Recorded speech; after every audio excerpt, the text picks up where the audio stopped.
Good morning. Don't mind my voice, it's a little bit raspy this morning, but I just wanted to show you I'm adding some beads, but I also wanted to just have share a couple thoughts while I'm doing this, just so you can kind of see why I'm spending my time doing this. It's therapeutic for one. It keeps my anxiety down, and it allows me time to contemplate. And honestly, I think I'm contemplating not just for myself, but for the people that are maybe too wrapped up in their stories, what they've always known, or what their own beliefs are, or whatever. But they're stuck in that state of fear and anger, betrayal. I mean, that's one of the core wounds people are working with right now, is that sense of betrayal and abandonment. And those are wounds that go very deep. Those are from not only childhood, but other times as well. And so a lot of people right now are extremely triggered, even beyond what they normally would. And that rage that they're feeling, that anger, is their inner child. And their core wounds rising to the surface to be transmuted. But unfortunately, a lot of people, instead of sitting with those feelings and processing them, they're projecting, and they're making it someone else's fault that they're in pain. And then we end up with the world, the way it's going. We've got to have that collapse. It's got to happen. It's just part of the whole process for this time. And those of us who are sensitive, we know this. There's something inside of us that's saying it's all part of it. It's all part of the process of discovery, of remembrance. The second coming, if you want to call it that, it is coming from inside of us. And if we're not able to slow down and disengage, we're going to miss that opportunity that we've spent lifetimes after lifetimes cultivating, working through. It's just, I just wanted to kind of reach out to not only the ones that are also doing what I'm doing, sitting here and holding space, holding that frequency, but also those who are stuck in that wheel of, fear and he said, she said, and it's their fault and all that. It's not, that's not actually what you're meant to be doing at this time. You're meant to be looking at, how can I make myself feel good? How can I process the pain that I have never looked at, that I've been keeping myself so busy doing, that I've not had time to slow down and do something silly as, like art or writing, or, those things that are underrated in society, those things that actually bring us to our center, which is where we find, it's where we find all of them, the angels, Jesus, Mary, whoever your deity is, whoever your chosen devotional being is, you're going to find it inside, not out there in the world. So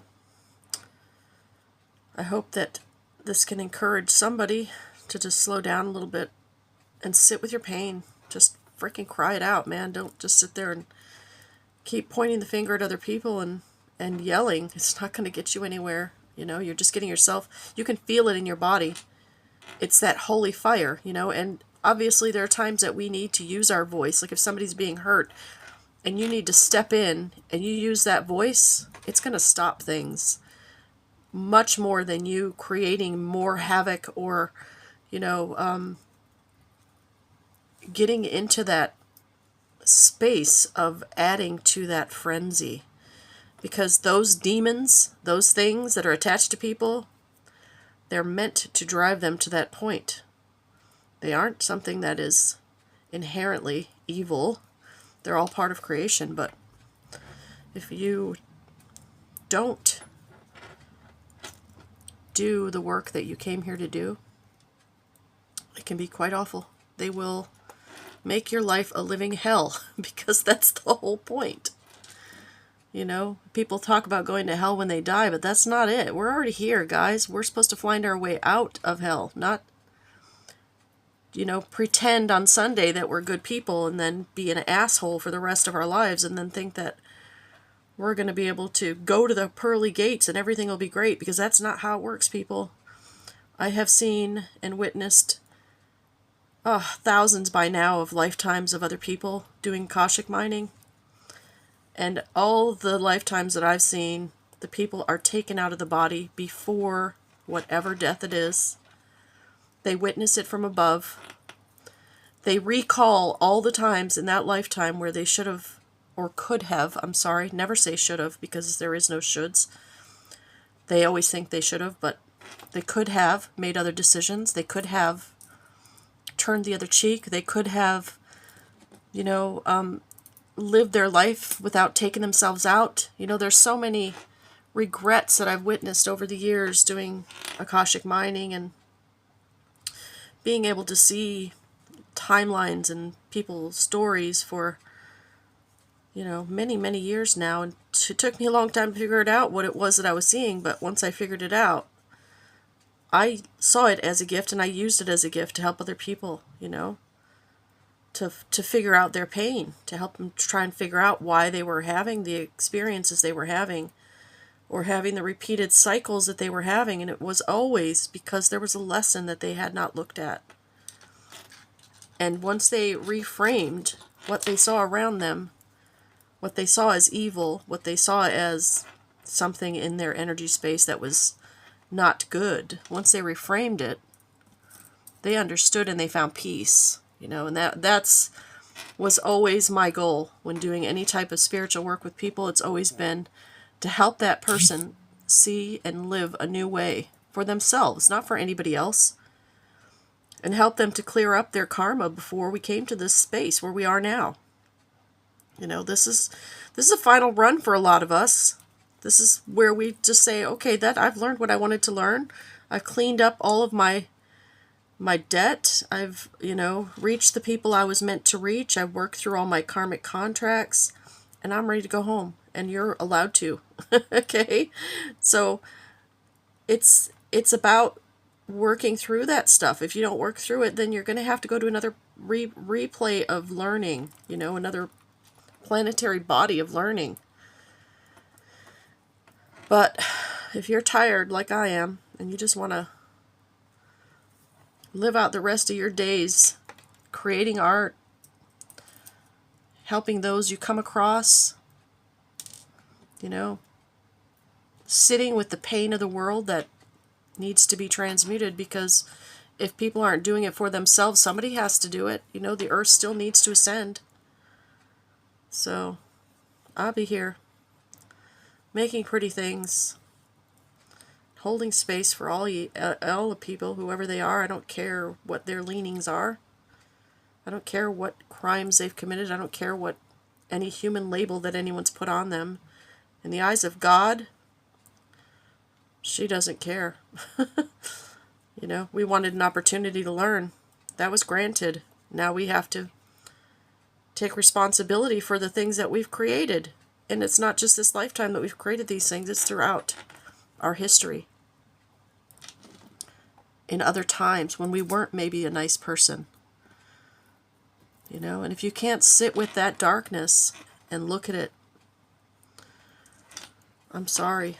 I can't. Nothing can make you feel better. It's not going to be, it's not outside you. It's got to be inside, you know. And I understand a lot of people are confused as to why I'm not, you know, talking, doing sessions and those types of things, but I can't right now. I have to hold this space. That's where I'm at. So this is what I have to offer. Hopefully it helps some of you, because I know there are a lot of you out there who are doing the same thing as me. You're holding that space, and you may not understand why you're holding that space, but you know that it's what you have to do. So I just wanted to just kind of reach out and, yeah, offer when I can what I'm processing, you know. And it was funny because as I'm sitting here adjusting these beads, you know, every once in a while one is loose and you have to go back and you have to kind of retighten them to sit them so that they sit right, you know. And this is, it's tedious work, but it's honestly, it's a great metaphor for the work that we need to do as well, okay? We need to go back and we need to straighten out those parts of us that we may have been a little bit wonky, you know, in those times in our lives where we may have gone back, you know, we may have stepped outside of who we wanted to be. And we just have to try to adjust it as much as we can. And in adjusting it, really, it's just about contemplation. It's about, how could I have done that differently? How could I have done that better?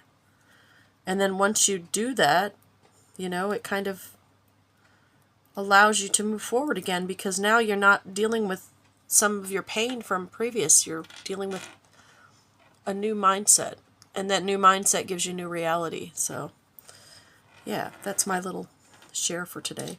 Okay, have a good day, guys, and just try and be patient with yourselves. It's not an easy time, but no matter how you're coping, you do that. Okay, ciao.